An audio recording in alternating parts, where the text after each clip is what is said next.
Olá, pessoal, bom dia. Bom dia aí, segundo ano de enfermagem. Hoje vamos iniciar uma nova disciplina do nosso segundo semestre, que é a disciplina de farmacologia básica. Pessoal, essa disciplina ela é muito importante, né, para que vocês possam exercê-la no dia a dia, né, do curso de enfermagem. Tá bom? Então, vamos lá. Então, antes da gente iniciar a nossa disciplina, a gente precisa saber o que é farmacologia. Farmacologia ela tem na origem do grego, que significa fármaco, drogas, e logos, estudo, ou seja, estudo de drogas. Então, pessoal, farmacologia é a ciência que vai estudar os efeitos de uma determinada substância química sobre a função dos sistemas biológicos, ou seja, sobre a função dos nossos sistemas do nosso corpo, como o sistema circulatório, o sistema urinário, fundamentalmente dependente da interação droga-organismo. Então, a gente vai estudar essa interação. Ou seja, essa interação entre a droga e o nosso organismo. Quais são os efeitos que essa substância química pode causar? Então, pessoal, a farmacologia ela já vem de muito tempo, né? E nessa história, na antiguidade, as doenças elas eram consideradas como possessões demoníacas, né? Aquela pessoa recebia um castigo. Eles imaginavam na época, né, que a pessoa fazia muito mal, recebia um castigo, e aí esse castigo era resultante da raiva dos deuses. E, consequentemente, surgiu aí a história da farmacologia, devido às doenças causadas, né, naquela época. Então, o que é que as pessoas utilizavam? O povo ele utilizava muito produtos naturais, né, produtos naturais, como plantas, né, como toda essa parte. E também realizavam os rituais religiosos na época. Então, antigamente, doença era considerada devida a um castigo que aquela pessoa tenha feito algum mal para outra, ou para si mesma, ou através de possessões demoníacas. E foi a partir daí que começou a surgir a farmacologia. E aí, pessoal, a farmacologia ela apresenta alguns objetivos. São 4 objetivos principais: profilático, terapêutico, paliativo e diagnóstico.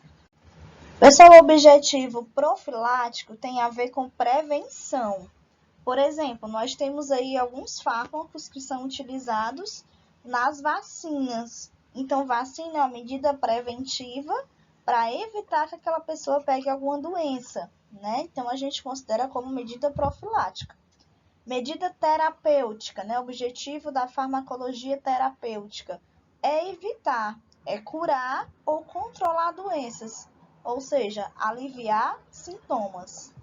Então, temos também a farmacologia paliativa, né? Que são os cuidados paliativos, que tem a ver com diminuição da dor, principalmente de alguns pacientes que já estão em estágio terminal, como, por exemplo, aí o câncer, né? Então, medicamentos utilizados como fortes analgésicos. E temos também a farmacologia diagnóstica, né? Que são usadas principalmente alguns fármacos utilizados em exames diagnósticos. Como, por exemplo, o uso de contraste. Contraste ele é muito utilizado na veia quando você vai fazer algum exame, por exemplo, um exame de imagem com contraste, né? Que quer visualizar alguns órgãos. Então, ele é bem utilizado também, certo? Então, aqui nós temos alguns conceitos principais. Conceitos de medicamento, droga e dose. Medicamento ele é um produto farmacêutico tecnicamente obtido ou elaborado que tem a finalidade profilática. Lembra que eu falei? Medida de prevenção. Curativa também. A pessoa já tem aquela doença e precisa se curar. Medida paliativa ou para fins diagnósticos, como a gente falou, né? No slide anterior. Droga. Droga é toda substância originada tanto do reino animal ou do reino vegetal que ela pode ser transformada em medicamento. E dose é uma determinada quantidade de medicamento introduzida no organismo daquela pessoa que esse medicamento ela vai produzir um efeito terapêutico e vai promover algumas alterações ou modificações das funções do nosso organismo ou do metabolismo celular. Então, por exemplo, existe uma determinada dose que ela é calculada de acordo com o peso do paciente, que é colocada aí na medicação. Por exemplo, vamos supor que a azitromicina. A azitromicina ela deve ser utilizada geralmente, de acordo com a sua posologia, durante 3 dias seguidos, um comprimido ao dia. Certo? Então, esse um comprimido ele já tem a dose adequada para o peso daquele paciente adulto, ok? Quando for criança, pessoal, idoso, aí a dose ela se modifica de acordo com o peso, ok? Então, a dose é a quantidade de medicamento introduzido ali naquele organismo. Nós temos aqui também outros conceitos. Nós temos conceito tóxico, de fármaco e de forma farmacêutica. Tóxico. O que é tóxico? É uma droga tóxica que pode atuar no organismo vivo, produzindo aí efeitos nocivos. Então, temos aí, por exemplo, as drogas ilícitas, né? As drogas ilícitas, elas geram um efeito tóxico no nosso organismo. Fármaco. São substâncias utilizadas com intenção terapêutica ou profilática, de prevenção. É uma droga que atua no organismo vivo que vai modificar os parâmetros fisiológicos. E temos a forma farmacêutica. O que é a forma farmacêutica? É a maneira como esse medicamento ele vai se apresentar. Então, a gente já encontra, por exemplo, medicação em comprimido, em suspensão, que é o líquido, em cápsulas. Então, a gente já tem várias aí formas farmacêuticas, né? Em pasta, né? Em gel, tudo isso a gente encontra como forma farmacêutica. Remédio, a gente fala muito em remédio, né? Remédio é diferente de medicamento, tá? O que é um remédio? É um meio usado que tem como fim de prevenir ou curar as doenças. Por exemplo, eu tenho um paciente, uma criança, que ela tá sentindo febre, né? Tá sentindo aqueles calafrios e tá sentindo febre. O que nós da enfermagem podemos fazer? A gente pode dar um banho nessa criança com água gelada. Por quê? Porque eu vou conseguir diminuir a temperatura dela através da água, certo? Então, isso é uma forma de remédio. Já medicamento é o comprimido em si, tá? É o líquido, é a cápsula, é a medicação, que pode ser prescrita pelo médico. Prescrição medicamentosa é um documento, tá? É a principal fonte de informação. Nessa prescrição medicamentosa, ela deve constar obrigatoriamente o nome do paciente, a data da prescrição que está sendo feita, o registro, o nome do medicamento, a dose, a frequência que ele é utilizado, se é uma vez ao dia, 2 ou 3 vezes, o horário da administração, se possível, né? Tem algumas medicações que devem ser tomadas em jejum, por exemplo, ou depois que a pessoa comer, assinatura e carimbo do profissional, certo? Existe situação que pode ser feita de forma verbal? Pode, certo? Em situação de emergência mesmo, que o médico fala verbalmente para o outro profissional administrar a medicação, porque não dá tempo para prescrever, certo? Nós temos aí o princípio ativo. O que é o princípio ativo? É a substância que existe na composição do medicamento, responsável por seu efeito terapêutico. Também pode ser chamado de fármaco. Então, por exemplo, eu vou ter aqui a amoxicilina. A amoxicilina é o princípio ativo daquela medicação, certo? Princípio ativo. Geralmente, a gente compra medicação também pelo princípio ativo, principalmente os genéricos. E aí, pessoal, os medicamentos eles têm 3 fontes de origem. Tem os naturais, os sintéticos e os semissintéticos. Os naturais, pessoal, eles são extraídos de órgãos, de glândulas, de plantas ou de peçonhas de animais, tá? Então, nós temos aí, por exemplo, a insulina. Os sintéticos, eles são preparados com auxílio de uma matéria-prima natural. e eles são resultados exclusivamente dos trabalhos de laboratório. Por exemplo, aí nós temos os antibióticos, a azitromicina, a amoxicilina, né? Todas essas medicações. Enrofloxacino, são todos esses antibióticos. Temos também aí os semissintéticos, que são resultados de alterações produzidas em substâncias naturais que têm a finalidade de modificar as características das ações por ela exercidas. Os medicamentos, eles possuem alguma ação local. Então, nós temos aqui alguns tipos de ação local, como, por exemplo, o antisséptico. O antisséptico ele é utilizado para impedir o desenvolvimento de micro-organismos, como, por exemplo, aquela bactéria que está se reproduzindo e está se multiplicando. Então, para a gente impedir essa multiplicação, a gente pode utilizar o antisséptico. Ele é muito utilizado na pele, tá? Por exemplo, a gente tem a clorexidina, que é muito boa como agente antisséptico. Nós temos o álcool, né, que é muito utilizado hoje, né, principalmente aí em relação ao Covid. E temos outra ação, que é o adstringente, que é um medicamento que vai contrair tecido.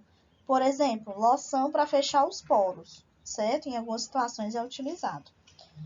Medicamentos irritantes, são medicamentos que o nome já está dizendo, né? Que vão irritar os tecidos. E aí nós temos alguns medicamentos antibióticos, como azitromicina, ceftriaxona, ciprofloxacino, doxiciclina, clindamicina, eritromicina. Todos esses medicamentos antibióticos, eles são meio que irritantes, né? Para os tecidos. Paliativos, aplicado no local para alívio da dor. Então, nós temos aí de forma paliativa, tanto pastas utilizadas, né, gel, medicamentos orais endovenosos, tá? Eles são muito utilizados aí. Por exemplo, medicação para alívio da dor em cuidados paliativos. Nós temos a morfina, por exemplo. Medicamentos anestésicos, o que eles vão fazer? Promover anestesia, promover paralisia das terminações nervosas sensoriais naquele local. Tá? Então, ele pode ser utilizado aí antes de algum procedimento cirúrgico, tanto a nível local quanto a nível sistêmico. E aí, pessoal, temos essa ação considerada também geral ou sistêmica, tá? Tipo de ação geral ou sistêmica. Nós temos aí os tipos de estimulante. O que a medicação estimulante vai fazer? Vai aumentar a atividade de um órgão ou tecido. Por exemplo, medicação à base de cafeína. Por que cafeína? Porque a cafeína vai estimular o sistema nervoso central, em algumas situações, né? Sistema depressor. Por exemplo, aí nós temos a morfina. A morfina tem que ser utilizada com muita cautela, porque ela causa depressão, ela deprime o sistema nervoso central, tá? E com isso vai diminuir as funções de um tecido ou órgão. Então, como vocês estão vendo aqui, eles têm os efeitos contrários, né? O estimulante ele vai aumentar a atividade de um órgão e o depressor vai diminuir a função daquele tecido. Temos também a ação cumulativa, que é o medicamento, ele tem uma eliminação mais lenta do que sua absorção, sendo que a concentração vai aumentar no organismo. Por exemplo, a digitalina. A digitalina são os digitálicos, né? São medicamentos muito utilizados aí na insuficiência cardíaca congestiva, que é o ICC. Por quê? Porque eles vão aumentar a força de contração do coração, certo? Temos aí os anti-infecciosos, o nome já está dizendo, né? Eles vão destruir os micro-organismos que vão causar infecção. Bactérias que causam infecção aí, por exemplo, fungos, né? Então, temos também os antibióticos aí no caso. Os antagônicos, o que é isso aí? São duas ou mais substâncias, quando administradas, elas têm um efeito contrário. Pessoal, eu achei interessante trazer aqui para vocês o conceito e a ação de duas situações que ocorrem dentro da farmacologia, que é uma ação remota e uma ação local geral. O que é isso aí? Por exemplo, a ação remota é como se uma droga ela fosse administrada, certo? No qual ela vai estimular um órgão e esse órgão vai estimular um outro órgão, tá? Ou seja, ela vai acontecer essa ação em partes distintas do organismo daquele indivíduo. Então, por exemplo, a digitalina, que eu acabei de falar, são os digitálicos, né? Eles são usados na insuficiência cardíaca congestiva. Por quê? Porque no coração eles vão aumentar os batimentos cardíacos, consequentemente aumenta a circulação do sangue. Isso causa maior atividade diurética. Então, isso aí vai acionar o quê?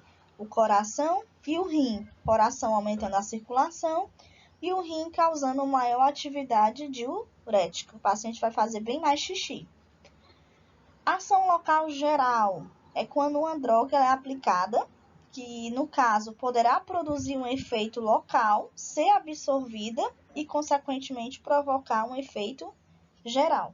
Por exemplo, nós temos a epinefrina. A epinefrina, ela pode ser aplicada na mucosa nasal, certo? Por quê? Porque a epinefrina ela vai estancar a hemorragia em algumas situações, né? Consequentemente, estancando essa hemorragia, vai ter uma absorção da corrente circulatória. E com isso vai aumentar a pressão arterial, tá? Então, vocês estão vendo aí que tem esses dois tipos de ação. Então, pessoal, nós temos aqui, por exemplo, uma foto que eu coloquei para vocês para a gente identificar a caixa de um medicamento, que é muito importante a gente conhecer, né? Quando vocês forem para o estágio no posto de saúde, vocês vão ter a oportunidade de conhecer as medicações, tá?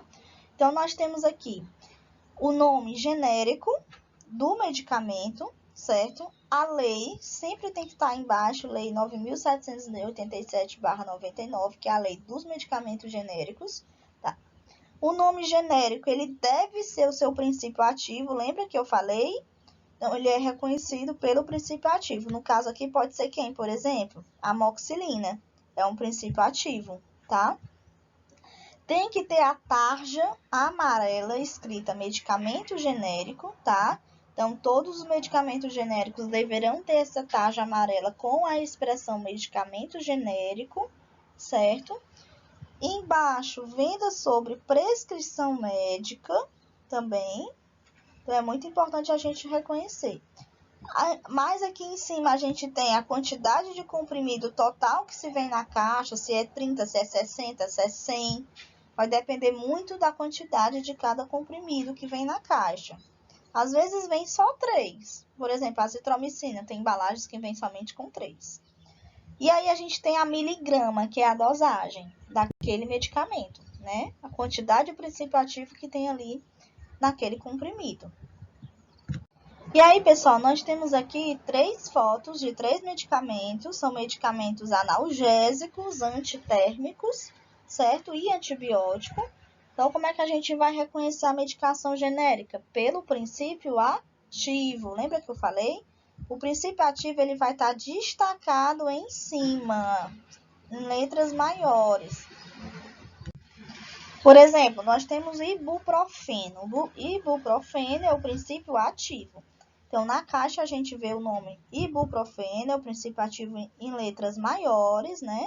Embaixo nós temos a lei da medicação genérica. Aqui nós temos a dosagem, a concentração, né, de 50 mg por ml. O uso, se é adulto, pediátrico, ele fala a via de administração, no caso aqui oral, né? Então, o ibuprofeno ele é tanto de uso adulto quanto pediátrico, acima de 6 meses de idade. Alívio da dor e febre. Então, ele é analgésico e antipirético. Tá? Embaixo nós temos o quê? Embaixo nós temos a tarja amarela, identificando a medicação genérica. Sempre tem que ter, tá, gente?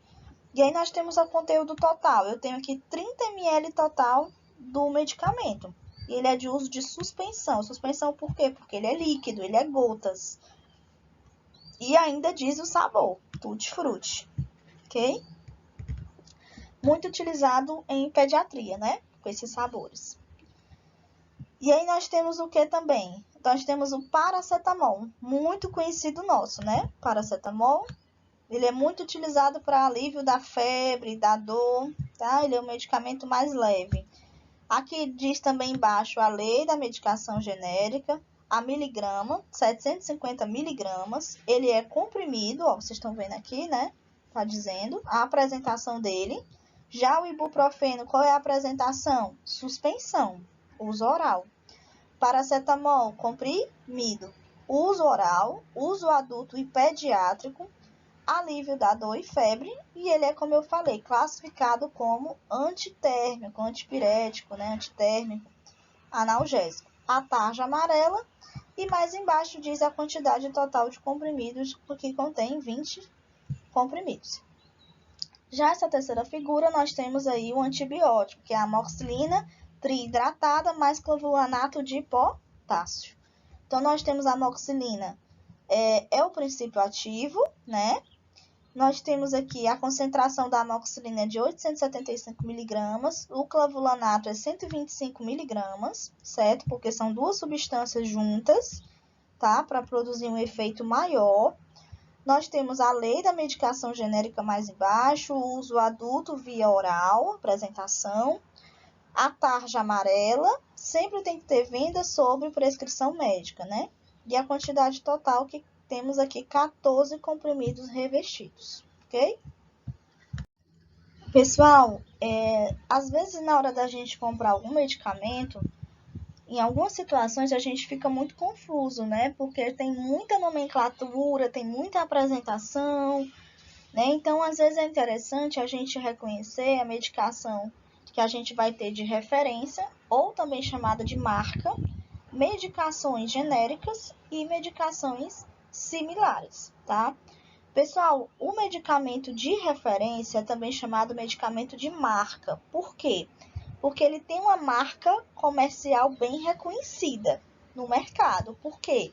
Porque ele possui uma eficácia, ele tem um efeito maior sobre o organismo e ele tem também uma segurança cientificamente comprovada. Então, eles são produtos com registro na Anvisa, né? Agência Nacional de Vigilância Sanitária. São produtos geralmente aí inovadores. Por isso que o valor agregado ele é maior. Então, por exemplo, nessa figura à esquerda, nós temos aí o nome Bactrim, como vocês estão vendo. Bactrim é o nome comercial, nome da marca, Bactrim. E aí embaixo a gente vê o quê? Vê o princípio ativo. Qual é o princípio ativo? Sulfa-metoxazol mais trimetropim, tá? É o princípio ativo. Então, nós temos aqui a dosagem, 200 miligramas de sulfa, e o trimetropim nós temos 40 miligramas. Quantidade total, 100 ml, que vem todo nesse frasco. Suspensão por quê? Porque é medicação oral. Toda vida que a gente falar em medicação oral, a gente vai lembrar de suspensão, porque é líquido, certo? Laboratório, Roche. Então, a gente já sabe o que é coisa boa, né? Logo, do laboratório da Roche. Então, é interessante a gente diferenciar. Lembrando que o medicamento de referência ou de marca não tem a tarja amarela, nem pode ter, porque não é medicamento genérico. Nessa outra figura à direita, a gente vai perceber o quê? Que a embalagem é diferente. Por quê? Porque eu não tenho um nome comercial, nome da marca. Eu tenho um princípio ativo, que é a sulfa mais o trimetropina, né? Então, eu tenho aqui, mesma coisa, eu tenho aqui 400 miligramas e 80 miligramas. Professor, a dosagem aumentou. Não tem problema, vai depender muito da prescrição médica, né? E aí nós temos o quê? 20 comprimidos. Já no caso aqui dessa opção de medicação genérica, eu tenho comprimido, né? Também. Aí eu vejo aqui também o quê? A tarja amarela, né? Embaixo, venda sob prescrição médica e mais embaixo o laboratório, certo? Então, como é que eu vou reconhecer o medicamento genérico? Principalmente pela tarja amarela. E mais em cima, em letras maiores, eu encontro o princípio ativo. Então, eu coloquei aqui para vocês essa diferença que é muito importante a gente reconhecer. Medicamentos de referência são os medicamentos inovadores, como eu falei. Eles possuem uma marca comercial conhecida, tá? Eles têm um prazo de exclusividade. Por quê? Porque eles têm uma patente, tá? Eles têm uma patente. Diferente do medicamento genérico, ele tem o mesmo princípio ativo, a concentração, a forma farmacêutica, a via de administração, a posologia, a indicação terapêutica, Porém, o genérico ele pode substituir o medicamento de referência. Ele não tem marca, então a gente não está pagando pela marca. A gente está pagando pelo princípio ativo, por isso que ele se torna bem mais barato. Temos aí o medicamento similar. O similar ele tem o mesmo princípio ativo, mesma indicação terapêutica, mas podem ter tamanho, forma e embalagens diferentes. Eles são identificados por nome comercial ou de marca, mas eles são bem mais baratos do que os de referência. Geralmente, pessoal, eles não são muito indicados, né? Medicamento similar ele não tem tanto uma eficácia comprovada. Por isso que os médicos costumam mais de prescrever ou de referência ou medicação genérica. Pessoal, eu coloquei aqui para vocês 3 fotos de medicação para a gente conseguir diferenciar, né? O que é uma medicação de referência, similar e genérica, tá? Vocês estão observando que os 3, eles têm o mesmo princípio ativo. Não sei se vocês estão vendo aqui, ó. Na Novalgina, a gente tem a dipirona sódica monoidratada, Anador também eu vou ter dipirona, e nesse terceiro medicamento genérico da Mendel, a gente tem aqui dipirona monoidratada também. Mesmo princípio ativo. O que vai diferenciar é a tarja, ó, esse terceiro aqui a gente já vê logo. Medicação genérica, certo? Mesmo princípio ativo, mesma apresentação, mesmo efeito terapêutico, tá? Porém, mais barato, porque a gente não vai estar pagando a marca. Então, nós temos aqui 500 mg por ml, a dosagem dessa concentração. O efeito terapêutico, alívio de febre e dor. A apresentação, solução oral, solução em suspensão em gotas, né? Uso adulto, uso pediátrico. E nós temos 20 ml do conteúdo total, certo? Essa é a medicação genérica. Quando eu passo aqui para a Novalgina, eu observo que eu tenho o mesmo princípio ativo também, porém eu tenho uma marca. Novalgina, tá bem grande aqui em cima, ó. Novalgina é a marca. Ou seja, medicação de referência. Por quê? Porque sabemos que no mercado ele já tem um bom tempo e já tem um grande efeito positivo. Por isso que ele é mais caro. Então, nós temos o mesmo jeito, ó, 500 mg por ml, 20 ml de conteúdo total, uso adulto pediátrico, certo? Na figura do meio, eu tenho aqui o Anador. Anador é o quê? Medicação similar. Certo? É o mais barato de todos, é o similar. Então, nós temos daqui também aqui o princípio ativo, certo? Nós temos a quantidade total de 20 ml por gota, uso também analgésico e antitérmico, ok? Eu coloquei aqui para vocês também essas 3 figuras para mostrar para vocês a respeito da nimesulida. A nimesulida, certo? Que é o princípio ativo. Nimesulida serve para quê, principalmente? Ele tem um efeito anti-inflamatório, muito utilizado, né? Então, nós temos aqui o Iscaflan. Esse aqui é um medicamento de referência. Por quê? Porque o Iscaflan é o nome comercial, é o nome da marca. Mais embaixo, não sei se dá para vocês verem, mas tem aqui o princípio ativo, que é a nimesulida, certo? Então, nós vamos ter a apresentação, indicação da medicação e conteúdo total, certo? Na medicação genérica, como eu falei para vocês, a tarja amarela ela tem que ter obrigatoriamente. Então, a gente já sabe logo que é medicação genérica. Como é que a gente pode identificar também? Pelo princípio ativo que vai estar aqui em cima, ó, nimesulida, bem grande. Embaixo, a lei da medicação genérica, a dosagem e o conteúdo total, né? Porque a gente tem 12 comprimidos. Nessa terceira figura, eu tenho o Cimelide, que é uma medicação similar, certo? Então, eu vou ter também as mesmas características. Pessoal, quando a gente fala também de farmacologia, a gente lembra de alguns artigos a respeito dos deveres, das responsabilidades e dos direitos, certo? Então, o artigo 10º. O profissional deve recusar-se a executar atividades que não sejam de sua competência técnica, científica, ética e legal, ou que não ofereçam segurança ao profissional, pessoa, família e coletividade. Então, a gente só faz aquilo que é da nossa competência profissional, certo? Por exemplo, um técnico de enfermagem, ele não pode jamais prescrever uma medicação, porque não é da competência dele. Responsabilidades e deveres, né? Assegurar a pessoa, família, coletividade, a assistência de enfermagem livre de danos como imperícia, negligência ou imprudência. Avaliar criteriosamente sua competência técnica, científica, ética e legal e somente aceitar encargos ou atribuições quando capaz de desempenho seguro para si ou para outra pessoa. E aí, pessoal, fala também aí do artigo 14º, né? Aprimorar os conhecimentos técnicos. Então, sempre a gente deve estar estudando, né? Reconhecendo aí a parte científica, ética e cultural em benefício da pessoa, família e coletividade. Artigo 21º, proteger a pessoa, família e coletividade contra aquilo que eu já falei, né? Imperícia, negligência ou imprudência da equipe de saúde. 25º, registrar no prontuário do paciente as informações inerentes e indispensáveis ao processo de cuidar. Todo prontuário ele é um documento, a gente viu isso aí em semiologia, né? Então, um documento que deve ter registro da medicação que é feito, o horário e por quem fez aquela medicação, carimbar e assinar.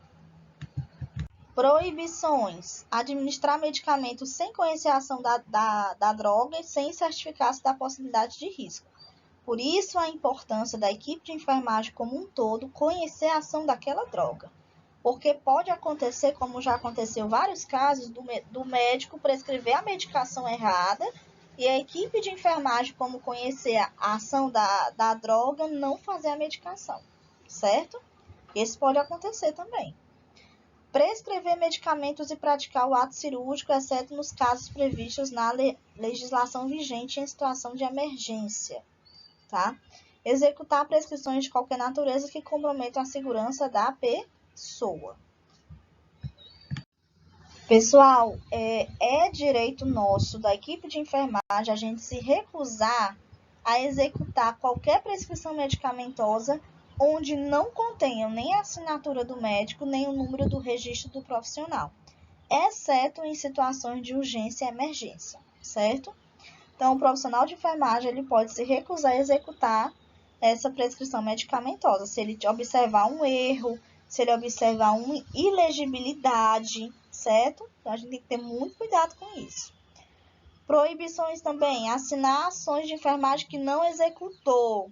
Paciente profissional fez uma determinada medicação e outro vai lá e assina por ele. Está errado. Cada pessoa deve ser consciente dos seus atos e assinar por eles. E aí, pessoal, para a gente fechar a aula de hoje, temos aí as responsabilidades e deveres, né? Cumprir e fazer acontecer os preceitos éticos e legais da nossa profissão, tá?